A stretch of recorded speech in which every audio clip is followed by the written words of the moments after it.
Good morning, Year 2. I hope you're ready for the final instalment of your maths lesson for this week's learning.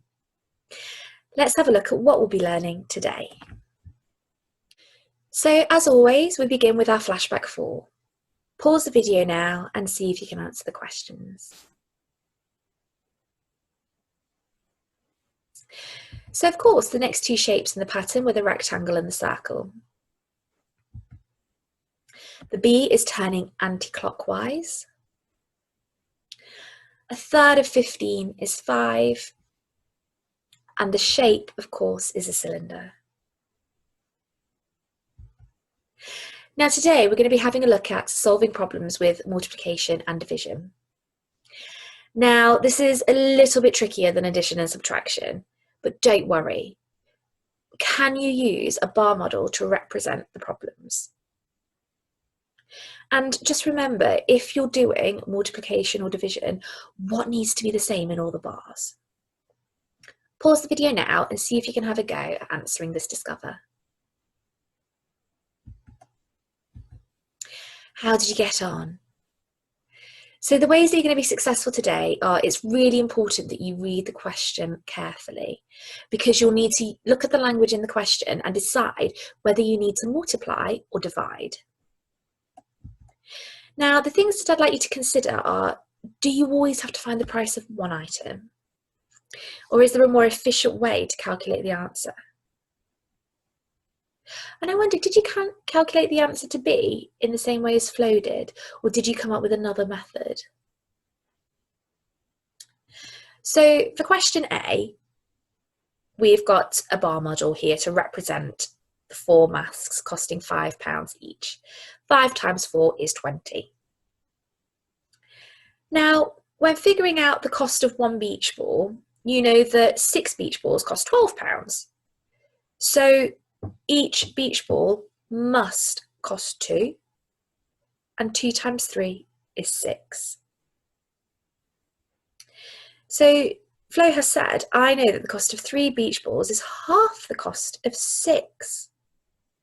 So instead of doing all of this, Flo realised that 3 is half of 6. So 6 beach balls are 12, then ultimately the cost of 3 beach balls will be half of that. So she halved 12 to get to 6. Now that's a different method to use, but it ultimately resulted in the same answer. Did you figure that out?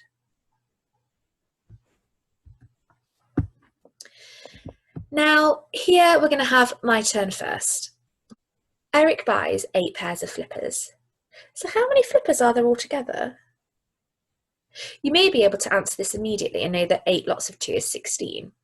But if you're struggling, a bar model can really help. So for question 2, 8 pairs of sunglasses cost £40. So how much does 1 pair of sunglasses cost? Now again, here, you know, the total is 40 and you need to separate 40 into 8 groups. 40 divided by 8 is 5. Now again, you may know that your multiplications of 5 so well that you can just figure out the answer immediately. However, it may be that you need to use a bar model to help you figure that out. Now it's your turn. I wonder, how does the bar model help you decide if a question is multiplication or division? And what is the most efficient way to answer each question?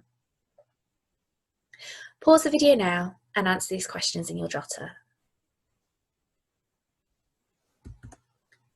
And finally, here's your challenge.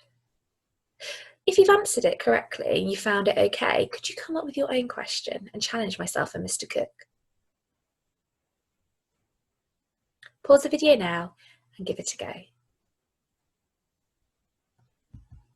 And here are your answers.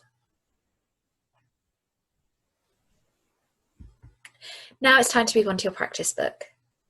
As always, at the end of this video, there's going to be some challenge questions if you'd like to do some more work once you've completed your practice book.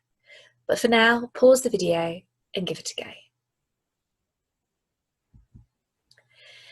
So here's a challenge question. Pause the video now and see if you can answer it.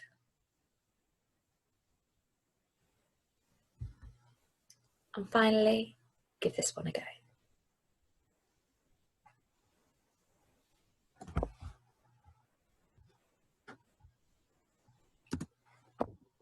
How did you get on? I hope you've enjoyed these lessons. Mr. Cook is going to be back on Monday to bring you some more maths learning. So for now, stay home, stay safe, and I hope you have a wonderful weekend. Goodbye.